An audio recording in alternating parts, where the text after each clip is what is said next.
Is it better to speak or to die? I think we all heard this quote, and if you clicked on this video, you probably heard it. It's a difficult question because it's not actually talking about death in a sense where you actually die or you unalive yourself. I mean, that can be the case, and I guess you can have your own interpretation. But really, what it's presenting is two sides. One is a world where you say something, anything you want to say to a person, but then they react in a way where it might break the relationship between you two, it might hurt you, and it's just like not a reaction or a response that you want. But then the other side to this coin is you not saying anything, you keeping it in, whether that is admitting your feelings to a person and you're just not telling them, whether that's coming out, whether that's just opening up about something that has hurt you inside, but you don't feel like it might be worth saying it out loud and discussing it to a person. It can be a million different things. And for a long time, and this is still the case for me, I always choose that option of not telling the person.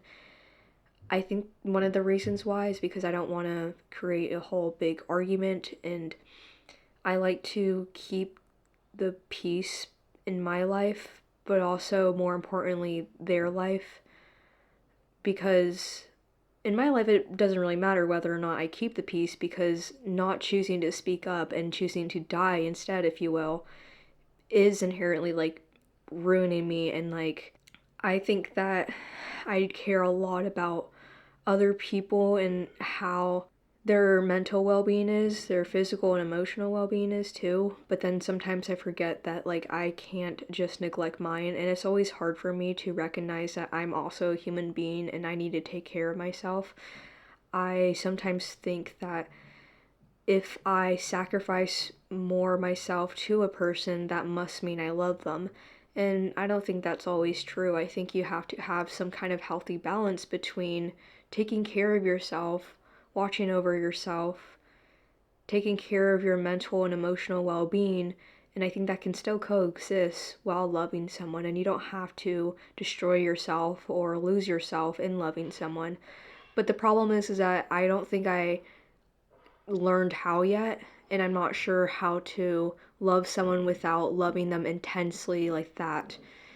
I think it can become toxic sometimes where I just lose myself in that person, because then it's not that I don't have anything to offer to them, because I have lots to offer to them, but I'm not the best version of myself for that person if my mental health is being neglected and not taking care of it.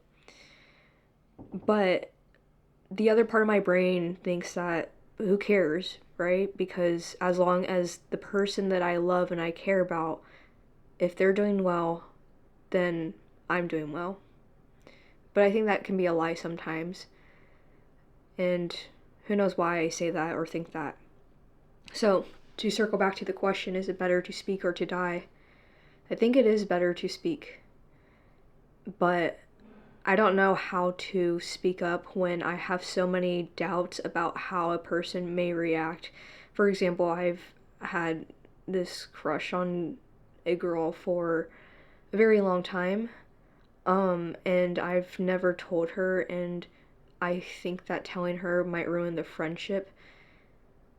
And the problem is that I think it's already ruined, especially over the last few months. It's just felt really weird between us, and that's completely my fault, because I know that I could have saved the friendship if I did say something, but it's also this like very confusing thing. It's either I say something and I ruin the friendship, or I don't say anything and it's weird because she can sense it and I ruin the friendship. So it's like either or, I lose in this scenario.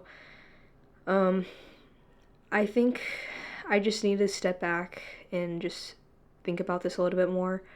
Will I ever tell her? I don't know. Do I want to tell her? Yeah. But like I said, it's very complicated. Um, but I think the next step for growth and what that looks like for me is opening up and being more communicative towards the people I love.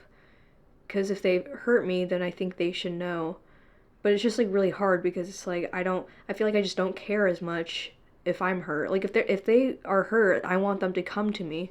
But I think it's also unfair for me to not come to them whenever I'm hurt or whenever I have feelings for a person or whatever the case may be. If they were the ones who are going to me saying, "Hey, I really appreciated this thing that you did," or "Hey, I didn't really like this thing that you did and it really hurt my feelings," I would appreciate it and I would love it because then I can do better. And I'm sure they would like it if I do the same thing. So I should probably do the same thing. And yeah, I don't know what this yapping session is really about. I just figured I would come on here to talk about that because it's been on my mind for a very long time. I just need some time to process things before actually speaking about it. But also, speaking about it does help me process my feelings, my thoughts a lot faster. So that's why I record a lot of random things and me yapping because I think it does benefit me in the way where even though like it's not an actual human being, it's a freaking camera and a lens. Saying things out loud helps me realize other things that I would not have thought about, if that makes sense. So, yeah, that is it for today's video. I don't know if I'll post this or publish this on the entire internet or if it's going to be with my friends. I'll figure it out, but if you are my friend, I love you. And if you aren't my friend, I still love you. And I'll see you guys later, hopefully. I don't know when the next time I'm going to record is, but I'll figure it out.